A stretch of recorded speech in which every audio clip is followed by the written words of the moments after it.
আপনার অবস্থান ভালো, মানুষ আপনাকে তোলা তোলা করবে।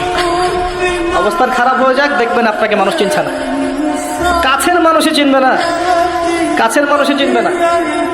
আপনি বিপদে পড়েন, দেখবেন বন্ধু শত্রু চিনে ফেলবেন, জিগরি দোস্ত বলবে আমি তোর নামই শুনি নাই কখন।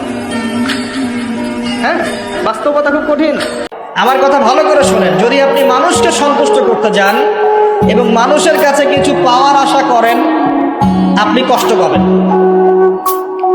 বিশ্বাস হচ্ছে না? মানুষের কাছে এক্সপেকটেশন বেশি রাখেন, আপনি কষ্ট পাবেন। আপনি আল্লাহর কাছে আশা করেন, কষ্ট পাবেন। সাফল্যের সংজ্ঞা শেখানো হতো আমাদেরকে পরিবার থেকে।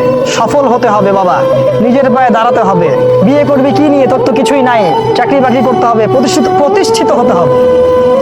শোনো, সাফল্যের একটা সংজ্ঞা দিয়েছেন আল্লাহ কোরআনে, একটাই সংজ্ঞা।